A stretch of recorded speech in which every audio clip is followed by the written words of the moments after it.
जमी वही है जहां सूरज रोज निकलता है, पर इंसान अपने हिसाब से नक्शा बदलता है। कभी भगवान का घर था जो शांति की मिसाल था, आज वही मंदिर दो देशों के बीच जंग का सवाल बना है। जय हिंद दोस्तों, मैं इशू जैन आपका डू स्टडी में स्वागत करता हूं। आज हम बात कर रहे हैं कंबोडिया और थाईलैंड के उस संघर्ष के बारे में जहां एक और मंदिर की घंटियां इतिहास की गवाही दे रही हैं, वहीं दूसरी ओर बंदूकें शांतिपूर्ण विरासत पर सवाल उठा रही हैं। तो दोस्तों, आज हम डिस्कस करने जा रहे हैं इस कंबोडिया थाईलैंड के संघर्ष के बारे में।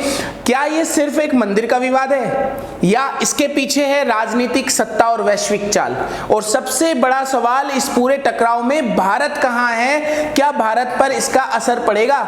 इस वीडियो में हम जानेंगे संघर्ष की पूरी कहानी, इसके पीछे की जड़ें, संस्कृति, रणनीति और वो सच जो अखबार की हेडलाइन से परे छिपा है। वीडियो को अंत तक जरूर देखें, क्योंकि आखिर में हम बताएंगे कि इस संघर्ष से भारत को क्या फायदा या नुकसान होगा, यानी हम लोगों को क्या फायदा या नुकसान होगा। क्या आप जानते हैं, बहुत इंपॉर्टेंट बात, थाईलैंड में रामायण को रामकीन कहा जाता है और वहां के राजा को राम की उपाधि दी जाती है। विश्व का सबसे बड़ा हिंदू मंदिर कहां है? कंबोडिया में है, और अंगकोर वाट का मंदिर के नाम से जाना जाता है, और यह मंदिर भगवान विष्णु को समर्पित है। देखिए दोस्तों, कितनी रोचक बात है ये कि विश्व का सबसे बड़ा हिंदू मंदिर कंबोडिया में है और वो भगवान विष्णु को समर्पित है। अंगकोर वाट कंबोडिया के राष्ट्रीय झंडे पर भी बना हुआ है। तो ये भी आपके लिए बहुत इंपॉर्टेंट बात और रोचक बात है कि दुनिया का इकलौता देश कंबोडिया है जिसके राष्ट्रीय झंडे पर एक हिंदू मंदिर की आकृति बनी हुई है। ये देश आज भले ही लड़ाई के मुहाने पर हो, मगर सदियों से भारत से सबसे करीबी सांस्कृतिक मित्र है, भारत का बहुत करीब सांस्कृतिक मित्र है। अब आगे की कड़ी को समझने के लिए सबसे पहले आपको जानना होगा इतिहास। थाईलैंड और कंबोडिया के बीच जो वर्तमान में सीमा संघर्ष चल रहा है, उसकी जड़ें बहुत पुरानी है, करीब 100 साल से भी ज्यादा पुरानी है। और ये केवल हाल ही की लड़ाई नहीं है, ये बल्कि इतिहास, धार्मिक स्थल, राजनीति और भूगोल सभी से जुड़ा हुआ एक बहुत जटिल विवाद है। इसीलिए ये संघर्ष अपने आप में और मायने रखता है। थाईलैंड और कंबोडिया को अगर आप नक्शे की स्थिति से समझेंगे, नक्शे के अनुसार समझेंगे, तो ये दक्षिण पूर्व एशिया, साउथ ईस्ट एशिया में एस्टैब्लिश है या अपना स्थायित्व रखता है। इस क्षेत्र में लगभग 11 देश आते हैं। जैसे भारत से अगर मैं पूर्व की तरफ चलूं, ईस्ट की तरफ चलूं, तो आप देखोगे Myanmar, Thailand, Cambodia, Vietnam, Laos, Malaysia, Singapore, Indonesia, Philippines, ये सारे जो देश जिनके नाम मैंने लिए हैं, ये सब यहाँ इसके आसपास के देश हैं। लगभग 11 देश इसमें आते हैं। कंबोडिया थाईलैंड के ईस्ट में है, थाईलैंड से देखा जाए तो उसके ईस्ट में, और थाईलैंड कंबोडिया के वेस्ट में है। तो ये इस तरह से अगर आप देखोगे तो कंबोडिया वियतनाम और थाईलैंड के ठीक बीच में है। तो इस तरह से कंबोडिया और थाईलैंड और वियतनाम तीनों एक दूसरे के अड़ोसी पड़ोसी देश हैं। कंबोडिया थाईलैंड और वियतनाम के बीच में होने की वजह से थाईलैंड और वियतनाम दोनों की नजर कंबोडिया पर गड़ी हुई है। अगर मैं थाईलैंड और कंबोडिया की बॉर्डर की बात करूं, जिसको लेकर इतना कॉन्फ्लिक्ट चल रहा है, बॉर्डर कॉन्फ्लिक्ट, सीमा का जो विवाद चल रहा है दोनों देशों के बीच में, लगभग 817 किलोमीटर लंबी ऐसी सीमाएं हैं जिस सीमा का कॉन्फ्लिक्ट यहां पर चल रहा है। तो दोस्तों, इस संघर्ष को जानने के लिए आपको थोड़ा सा जानना होगा इसके इतिहास को, और ये इतिहास शुरू होता है प्राचीन समय से, और ये इतिहास की जो जड़ें हैं, हम बात कर रहे हैं 9वीं सदी से लेकर 15वीं सदी तक। इस क्षेत्र पर खमेर साम्राज्य का नियंत्रण था। खमेर साम्राज्य ने इस क्षेत्र को अपने कब्जे में लिया हुआ था, उसका नियंत्रण था। इसकी राजधानी क्या थी मालूम है आपको? आज का जो कंबोडिया है, पहले उसको अंगकोर कहा जाता था, इसलिए इसकी राजधानी क्या थी? अंगकोर। तो अंगकोर खमेर साम्राज्य की राजधानी थी। खमेर साम्राज्य ने बहुत सारे भव्य मंदिर बनाए, और जैसे आप नाम अभी मैंने लिया, अंगकोर वाट मंदिर खमेर साम्राज्य की बहुत अच्छी स्तुति है, बहुत अच्छी स्थापना है। प्रिय विहार टेम्पल या ता म्योन थोम टेम्पल, ये जितने भी मंदिर तीनों मैंने आपको बताए हैं, ये सब खमेर स्थापत्य कला का बहुत खूबसूरत उदाहरण है। और यहाँ की जो संस्कृति है वो ही कंबोडिया की जो संस्कृति है उसी की पहचान से ये पूरे विश्व में अपनी जागृति फैला रहा है। इस साम्राज्य का प्रभाव जो खमेर साम्राज्य है, आधुनिक थाईलैंड, वियतनाम, लाओस, इस पूरे क्षेत्र तक फैला हुआ था। खमेर साम्राज्य में पहले हिंदू धर्म और बाद में ये बौद्ध धर्म से प्रभावित हुआ। तो इस तरह से खमेर साम्राज्य ने इस पूरे क्षेत्र को अपने नियंत्रण में रखा हुआ था और यहाँ पर ये चीजें चल रही थी। लेकिन समय जैसे जैसे बदलता गया वैसे वैसे खमेर साम्राज्य का नियंत्रण कमजोर होता चला गया, क्योंकि थाईलैंड उस समय सियाम नाम से जाना जाता था। थाईलैंड 13th सेंचुरी में, 13वीं सदी में वहां पर एक नया साम्राज्य आया जिसका नाम था सुखोथाई साम्राज्य, और इसके बाद में वहां पर आया अयुथ्या साम्राज्य। इन दोनों साम्राज्य ने इस खमेर साम्राज्य को धीरे धीरे धीरे धीरे चूसना शुरू कर दिया, खत्म करना शुरू कर दिया और धीरे धीरे इस पर अपना अधिकार जमा लिया। थाईलैंड एक ऐसा देश रहा है जिस पर कोई भी उपनिवेशिक देशों का नियंत्रण नहीं रहा, लेकिन उसके बावजूद भी इसको बहुत आर्थिक क्षति उठानी पड़ी बहुत सारे मामलों में। तो ये जो दोनों साम्राज्य जिसने खमेर साम्राज्य को धीरे धीरे तोड़ा, और थाईलैंड और वियतनाम ने जिस तरह से कंबोडिया पर अपनी नजर गड़ाई, उस तरह से धीरे धीरे इतिहास की जड़ें और बड़ी लंबी होती चली गई। और बात ये जब आके उठी जब फ्रांस ने इसमें हस्तक्षेप करना शुरू कर दिया। क्या हुआ? कंबोडिया पर फ्रांस का कब्जा हो गया, फ्रांस ने उसको अपने नियंत्रण में ले लिया। क्यों ले लिया? इसके पीछे भी एक बहुत बड़ी रणनीतिक साजिश है।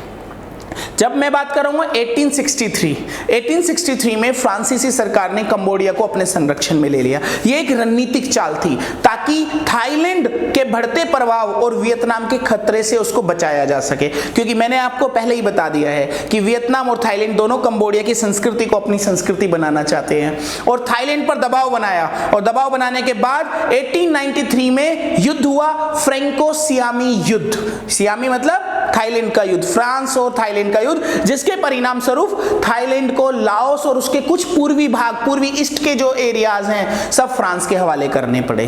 तो इस तरह से उसने बहुत सारा क्षेत्र फ्रांस को दे दी। फिर ये दो संधियां हुई 1904 और 1907। इन दोनों संधियों के बाद चीजें और बदल गई। 1907 और 1904 में जो ये संधियां हुई, इसमें फ्रांस ने थाईलैंड से कुछ और क्षेत्र ले लिया, और ये सिसोफोन और बाटमबर्ग जैसा क्षेत्र था। और इतना ही नहीं, इस क्षेत्र को लेने के बाद कंबोडिया को दे दिया। तो थाईलैंड से उस क्षेत्र को लेना और कंबोडिया को देना, ये बात भी थाईलैंड को अखरने लगी। फ्रांस ने कंबोडिया को प्रोटेक्ट स्टेट घोषित कर दिया, और वो भी कंबोडिया के राजा नोरोडोम के कहने पर। नोरोडोम ने कहा कि हमें डर है कि कहीं वियतनाम या थाईलैंड हमारे इस राज्य को, इस साम्राज्य पर कब्जा ना जमा ले। तो इतना कहते ही फ्रांस ने कंबोडिया को सांस्कृतिक धरोहर के रूप में प्रस्तुत किया, और असल में उसका मकसद थाईलैंड और वियतनाम के बीच शक्ति संतुलन बनाना था। फिर ये दो संधियां हुई 1904 और 1907। इन दोनों संधियों के बाद चीजें और बदल गई। 1907 और 1904 में जो ये संधियां हुई, इसमें फ्रांस ने थाईलैंड से कुछ और क्षेत्र ले लिया, और ये सिसोफोन और बाटमबर्ग जैसा क्षेत्र था।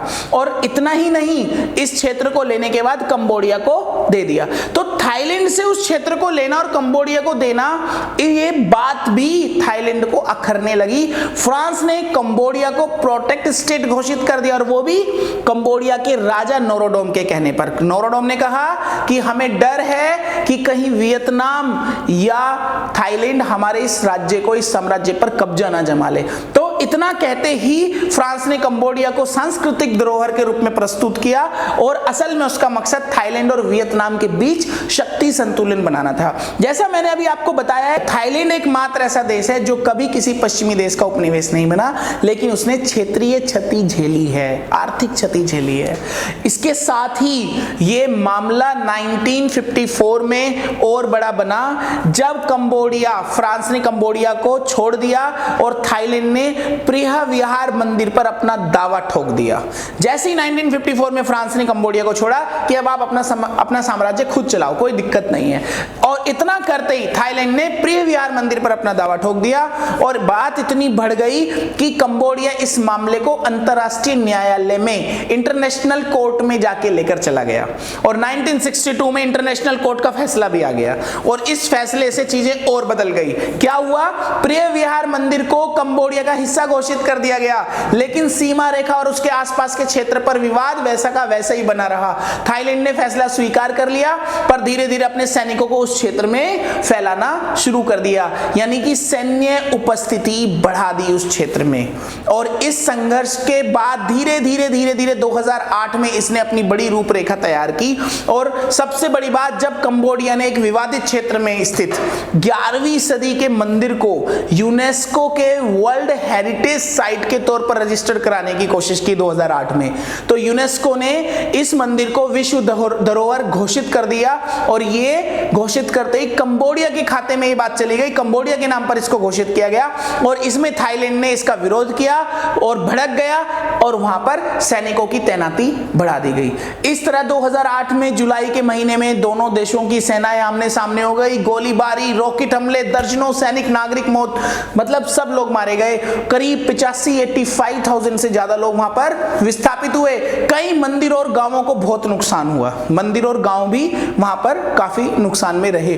तो इस तरह से आप देखेंगे 2008 के बाद 2011 में फिर इंटरनेशनल कोर्ट आ जाता है, अंतरराष्ट्रीय न्यायालय आ जाता है, उसका हस्तक्षेप बढ़ जाता है। क्या हुआ?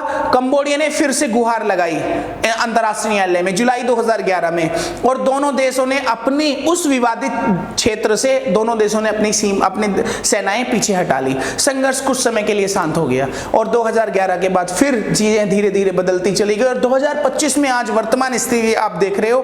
फरवरी से ये चीजें शुरू हुई। ता म्योन टेम्पल जो थाईलैंड के नियंत्रण में था, उसमें कंबोडिया के नागरिकों ने जाकर अपना राष्ट्रीय गान गाया, जिसके बाद विवाद भड़क गया। फिर से सीमा पर गोलीबारी हुई, एक कंबोडिया का सैनिक मारा गया। जैसे ही कंबोडिया का सैनिक मारा, उन्होंने थाईलैंड के सैनिकों की सुरंग, बारूदी सुरंग, उसको में काफी लोगों को घायल कर दिया। बारूदी सुरंग में घायल हो गए बहुत सारे लोग, थाई सैनिक घायल हो गए और कंबोडिया ने कहा थाई सेना ने हमला किया था, इस वजह से ऐसा हुआ है। जवाब में फिर F-16 एयर स्ट्राइक थाईलैंड ने शुरू कर दी, तोप, रॉकेट, गोले बारूद बरसा दिए।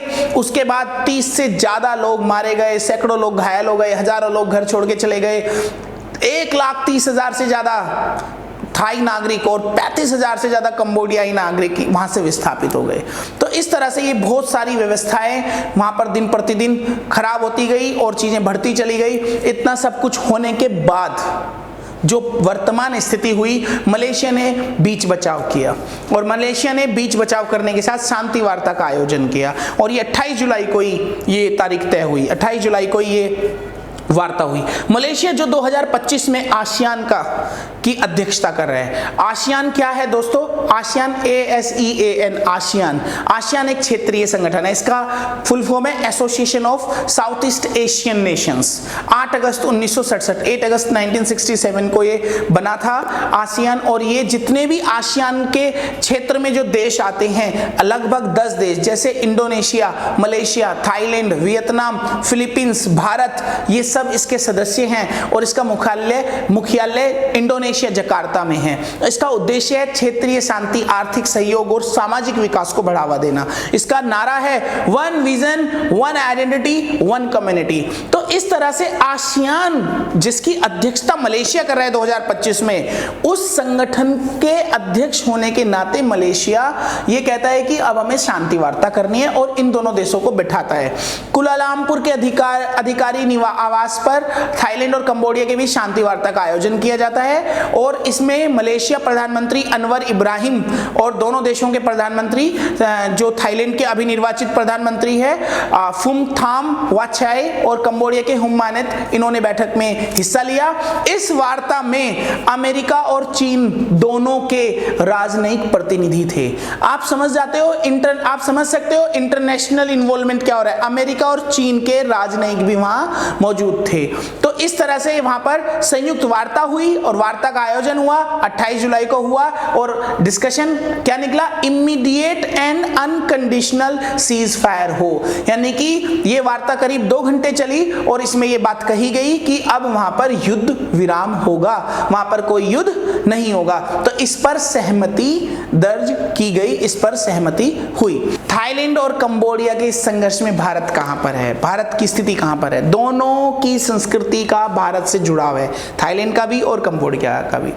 अगर मैं इस संस्कृति की बात करूं तो थाईलैंड और कंबोडिया के त्योहार, पारंपरिक नृत्य, वास्तुकला, ये सारी चीजें मतलब जुड़ी हुई हैं भारतीय संस्कृति से।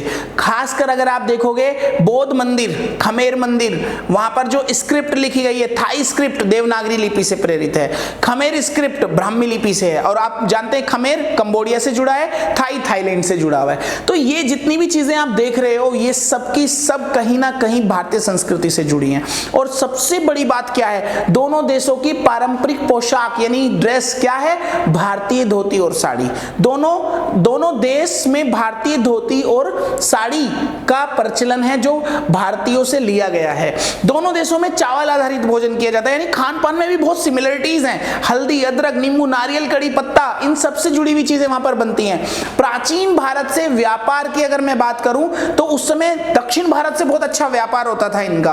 तो कुल मिलाकर भारतीय का जो जुड़ाव है उनके साथ, वो व्यापारिक भी है, धार्मिक भी है, सांस्कृतिक भी है। और वहां पर जो शासक रहे उन्होंने हिंदू धर्म और बौद्ध धर्म को अपनाया है, तो इसलिए ये अपने आप में बड़ी बात हो जाती है। साथ में मैंने आपको ये भी बताया रामायण का प्रचलन है। जब रामायण का प्रचलन है तो जब आप समझ सकते हो रामायण कहाँ का है, भारतीय संस्कृति का हिस्सा है। तो रामायण कंबोडिया में भी, थाईलैंड में भी दोनों चलता है। दोनों में हिंदू देवी देवता हैं। अंगकोर वाट का मंदिर भगवान विष्णु को समर्पित है, जैसा आपको पता है। तो रामायण की कथाएं भी कई जगह पर चित्रित की गई हैं। तो इस तरह से वहां की संस्कृति से काफी ज्यादा अच्छा जुड़ाव है। ब्राह्मी लिपि, देवनागरी लिपि मैंने आपको बताया है। कई शब्द बहुत सारे संस्कृत से आए हैं, पाली भाषा से आए हैं वहां पर। इस प्रकार थाईलैंड और कंबोडिया दोनों भारत से बहुत अच्छे से जुड़े हैं, भले ही एक दूसरे के भारत के पड़ोसी ना हो, चाहे थाईलैंड हो या कंबोडिया हो, लेकिन उससे बहुत अच्छा जुड़ाव है। इसके साथ साथ भारत की जो भूमिका है, आप देखो भारत किसी के पक्ष में नहीं है, दोनों के साथ है। शांति और बातचीत का समर्थन करता है, क्योंकि भारत, जैसा कि मैंने आपको बताया, थाईलैंड और कंबोडिया दोनों आसियान के सदस्य हैं, भारत भी है आसियान का सदस्य। दोनों का अगर व्यापार की मैं अगर बात करूं, भारत क्या व्यापार 11 लाख करोड़ से ज्यादा रुपए का व्यापार भारत करता है। एक्ट ईस्ट पॉलिसी के तहत रणनीतिक साझेदार है, सांस्कृतिक और सामरिक रिश्ते तो रखता ही है। तो भारत की स्थिति आप समझ ही पा रहे हैं। इतना सब कुछ होने के बावजूद भी भारत चाहता है शांति से चीजें निपट जाएं। इनके ऐसा करने से आसियान के अंदर तनाव बढ़ेगा। अगर ये दोनों देश नहीं मानेंगे तो क्या होगा, तनाव बढ़ेगा आसियान में, जिससे आसियान संगठन को नुकसान होगा, रीजनल व्यापार को, टूरिज्म को, बिल्डिंग प्रोजेक्ट्स को, इनको नुकसान पहुंचेगा। भारत की ईस्ट एशिया आउटरीच में मुश्किलें आएंगी, व्यापार और निवेश पर असर पड़ेगा। Electronics, auto parts, food products Thailand से लिए जाते हैं, इस पर असर पड़ेगा। कंबोडिया से ड्रेस, वस्त्र, रबर, लकड़ी ये सब ली जाती है, उस पर असर पड़ेगा। सीमा के तनाव होने से लॉजिस्टिक्स पर असर पड़ेगा, व्यापारिक विश्वास घटेगा। भारत के कंपनियों के निवेश जो स्पेशली टूरिज्म में और इंफ्रास्ट्रक्चर में, उसको नुकसान पहुंच सकता है, उसको नुकसान पहुंचेगा। तो इस तरह से भारत के जो लोग हैं वो वहां घूमने भी जाते हैं, थाईलैंड और कंबोडिया को टूरिस्ट डेस्टिनेशन की तरह पसंद करते हैं। खासकर अंगकोर वाट और बैंकॉक की अगर मैं बात करूं तो रामायण, बौद्ध परंपरा, शिव मंदिर, इन सब में भारत का ऐतिहासिक संबंध है। तो ये सब कुछ अस्थिर हो जाएगा, इनके क्षेत्र के अस्थिर होने से ये सब कुछ गड़बड़ हो जाएगा, पर्यटक कम हो जाएंगे, सांस्कृतिक एक्सचेंज, ट्रैवल, शो, ऐतिहासिक फिल्मों की शूटिंग, इन सब पर बहुत बुरा प्रभाव पड़ेगा। तो इस तरह से मतलब यहां पर भारत के ऊपर इसका नेगेटिव इंपैक्ट पड़ेगा इनके संघर्ष करने से। और अगर मैं अंतरराष्ट्रीय स्तर की बात करूं तो वहां पर चीन का बढ़ता हुआ प्रभाव, कंबोडिया से जुड़ा हुआ है चीन, उसको समर्थन करता है। तो चीन का बढ़ता हुआ प्रभाव भारत के लिए खतरा है। यह सबसे सतर्क करने वाली बात है कि कंबोडिया चीन के बहुत करीब है, उसे हथियार, इंफ्रास्ट्रक्चर में भारी सहायता मिलती है। अगर थाईलैंड और कंबोडिया आपस में लड़ते रहे तो चीन इस मौके का पूरा फायदा उठाएगा, अपने सैन्य अड्डे वहां बना लेगा। इसका असर हमें भारत के हिंद महासागर की नीति पर भी पड़ेगा। चीन का घेरा और मजबूत हो सकता है अगर भारत इसमें सही से काम, भारत इस चीज पर सही से नजर बनाकर नहीं रखेगा तो भारत की म्यांमार थाईलैंड कनेक्टिविटी योजना भी धीमे पड़ सकती है। यानी लंबे समय से में अगर ये काम होता है लंबे समय तक तो भारत की सुरक्षा रणनीति पर असर पड़ सकता है। यदि भारत इस संकट में मध्यस्थता की पेशकश करता, दोनों देशों की बातचीत को मेज पर लेकर आता, अंतरराष्ट्रीय छवि भारत की सुधरती, आसियान में नेतृत्व स्ट्रॉन्ग होता भारत का, भारत शांति दूत बनकर अपना कद बढ़ा सकता है। तो ये चीजें मतलब बहुत इंपॉर्टेंट है, ये संघर्ष बहुत महत्वपूर्ण रहा है भारत के परिप्रेक्ष्य में भी। तो इस प्रकार दोस्तों मंदिरों को भगवान का घर कहते हैं, पर जब इंसान वहां बंदूकें लेकर खड़ा हो जाए तो ना मंदिर बचता है ना मानवता बचती है। दोनों देशों का, थाईलैंड और कंबोडिया का इतिहास गौरवशाली रहा है। आवश्यकता इस बात की है कि हम इस विरासत को युद्ध से नहीं शांति से संभालें।